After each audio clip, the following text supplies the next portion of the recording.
Assalamualaikum warahmatullahi wabarakatuh. Ketemu lagi dengan saya, Dr. Bram Irvanda dari Irvanda Capital. Kali ini kita akan bahas buku The Snowball Warren Buffett, yaitu buku biografi Warren Buffett yang memang diprakarsai dan didukung secara resmi oleh Warren Buffett sendiri. Kalau kita melihat di pasar, terutama di toko buku luar negeri, maka bahasan biografi Warren Buffett ini amat sangat banyak sekali. Bahkan mungkin sekarang sudah mencapai ribuan buku tentang Warren Buffett dan biografinya. Tapi ini adalah buku biografi yang memang dari Warren Buffett sendiri. Nah, kita sampai ke bab 22, yaitu keindahan tersembunyi. Bab ini adalah tentang bagaimana Warren Buffett itu mendirikan Buffett Partnership. Ini perusahaan yang jadi awal dari kekayaan Warren Buffett. Pada usia 26 tahun, Warren Buffett itu sudah punya ekuitas atau kekayaan bersih sebesar 174.000 dolar. Bila dirupiahkan, maka ekuitas Warren Buffett ini sebesar dengan nilai sekarang itu 70 miliar rupiah. Jadi, dan itu di umur 26 tahun. Sedangkan biaya hidupnya itu 12.000 per tahun di tahun itu. Masalahnya adalah biaya hidup Warren Buffett ini tergolong besar karena ketika di tahun-tahun itu orang dewasa itu dianggap gajinya besar kalau gajinya setahun itu 3.000 dolar per tahun.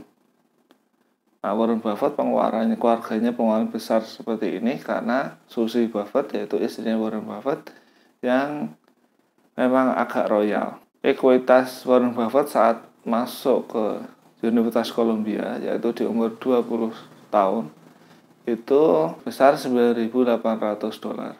Jadi ini pertumbuhan yang besar sekali dalam waktu 6 tahun.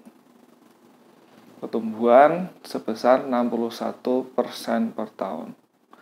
Nah, karena Warren Buffett itu impian utamanya adalah punya 1 juta dolar di umur 35 tahun, maka Warren Buffett itu sebenarnya tanpa bikin perusahaan baru itu sudah bisa jadi 1 juta dolar sebelum umur 35 tahun. Tapi Warren Buffett karena ingin lebih cepat jadi kaya, maka Warren Buffett bikin Buffett Partnership. Nah, partnership ini bentuknya hedge fund. Jadi hedge fund yang modelnya itu seperti Newman Graham. Kalau Newman Graham ini adalah anak perusahaan Graham Newman. Jadi fee-nya itu berbentuk kalau untungnya dibagi. Ada persentase pembagiannya seperti itu. Karena Warren Buffett ini ingin cepat kaya, maka Warren Buffett bentuk partnership bersama teman dan keluarganya. Di 1 Mei 1956, perusahaan ini berdiri. Terus ada 7 mitra. Yang pertama adalah mertuanya sendiri, yaitu Doc Thompson. Doc Thompson ini menyetor 25.000 dolar. Kemudian yang berikutnya adalah kakaknya Warren Buffett, yaitu Doris dan Truman Wood, suaminya Doris, itu menyetor 10.000 dolar. Bisa dibayangkan mertuanya Warren Buffett itu dekan dan tabungan seumur hidupnya itu cuma 25.000 dolar. Warren Buffett sudah punya 174.000 dolar. Investor berikutnya yaitu bibinya Warren Buffett, yaitu Alice Buffett, itu menyetor 35.000 dolar.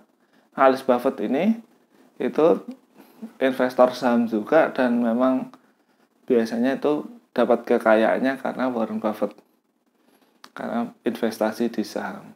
Investor berikutnya adalah Chuck Peterson, yaitu teman sekamar Buffett waktu di Columbia, itu dapat dia menyetor $5.000, kemudian ibunya Chuck Peterson itu menyetor $25.000, kemudian teman masa kecilnya Warren Buffett yaitu Dan Monen, seorang pengacara, itu menyetor $5.000. Warren Buffett sendiri jadi mitra ketujuh menyetor $100. Jadi Warren Buffett yang paling kecil menyetornya, tapi nanti jadi yang paling kaya. Nah, dari 7 mitra ini Warren Buffett membentuk namanya Buffett Associates Limited. Jadi nama aslinya adalah Buffett Associates Limited. Warren Buffett ini setelah punya beberapa keunikan daripada model orang-orang di zaman itu. Yang pertama adalah tidak ada perusahaan keuangan yang ternama yang tidak di New York saat itu. Karena New York jadi pusat keuangan nomor 1, sehingga semuanya berkumpul di New York. Nah, Warren Buffett memilih hal yang unik. Karena apa? Karena Warren Buffett memulai bisnis hedge fund-nya, Buffett Partnership ini, itu di Omaha dan di rumahnya sendiri. Yang kedua adalah saat itu pekerjaan impian mayoritas anak muda ketika lulus dari S1 atau lulus S2 adalah bekerja di perusahaan besar, perusahaan yang sudah settle, perusahaan yang sudah stabil, besar, tumbuh. Nah, seperti itu. Tapi Warren Buffett setelah lulus dari S2 langsung bekerja bekerja sendiri, bekerja jadi broker, kemudian bekerja di Graham Newman. Saat bekerja di Graham Newman, Warren Buffett jadi entrepreneur, bikin hedge fund sendiri.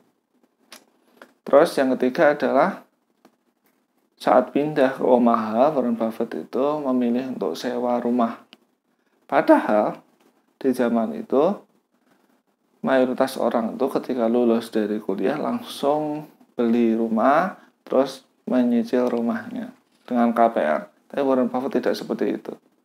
Warren Buffett memilih menyewa dari Chuck Peterson, kemudian uang yang seharusnya dibelikan untuk rumah itu diinvestasikan. Terus untuk mengurus likuidasi Graham Newman, karena Benjamin Graham sudah tidak berniat meneruskan lagi, dan Warren Buffett dan Mickey Newman tidak mau melanjutkan, maka Benjamin Graham itu menutup Graham Newman. Yang terjadi adalah Warren Buffett ini pergi ke New York pakai mobil dan membantu likuidasi Graham Newman. Yang terjadi setelah Graham Newman ini dilikuidasi, Warren Buffett pulang ke Omaha itu sambil jalan-jalan mengunjungi beberapa perusahaan sepanjang jalan. Jadi prosesnya sendiri berlangsung sekitar 2 minggu dari New York ke Omaha. Terus setelah sampai di Omaha dan benar-benar menetap, Warren Buffett itu mendaftar ke Universitas Omaha untuk mengajar tentang saham. Dan Warren Buffett bikin 3 kelas. Yang pertama adalah Investing for Women, kemudian Investment Analysis for Men Only, kemudian Intelligent Investing. Jadi ada 3 kelas yang dibuat oleh Warren Buffett. Terus sama seperti di New York, saat bekerja di Graham Newman, pikiran Warren Buffett itu selalu berfokus pada bagaimana mencari uang. Bahkan saat pertemuan atau di zaman itu di Amerika itu suka ngundang tetangga terus makan bareng, suka ngundang teman terus makan bareng dan lain-lain. Nah, di saat kumpul-kumpul keluarga seperti itu, Warren Buffett sering sekali itu tiba-tiba naik ke lantai atas terus bekerja. Pekerja ini tentu saja belajar dan membaca laporan keuangan. Nah, Warren Buffett ini pikirannya itu tidak bisa diam, jadi pikirannya harus selalu aktif. Dan beliau itu ketika ingin refreshing itu berarti harus melakukan sesuatu yang repetitif. Jadi kalau dia ingin bersantai harus sesuatu yang pikirannya itu diaktifkan. Contoh pingpong, terus golf, terus poker, terus bridge. Jadi seperti hal-hal seperti itu. Nah, itu Warren Buffett baru bisa santai pikirannya. Jadi Warren Buffett itu bisa santai pikirannya kalau pikirannya terkonsentrasi malah. Jadi Warren Buffett tidak bisa tidur-tiduran terus di kasur, tidur malas-malasan di pinggir kolam renang seperti itu. Warren Buffett tidak bisa. Tapi Warren Buffett untuk mencapai ketenangan itu konsentrasinya harus pikirannya malah harus aktif dan melakukan olahraga atau kegiatan-kegiatan tadi. Jadi seperti itu bab ke-22 The Snowball Warren Buffett part pertama. Bila ada pertanyaan terkait materi ini silakan tulis di kolom komentar di bawah. Terima kasih atas perhatiannya. Assalamualaikum warahmatullahi wabarakatuh.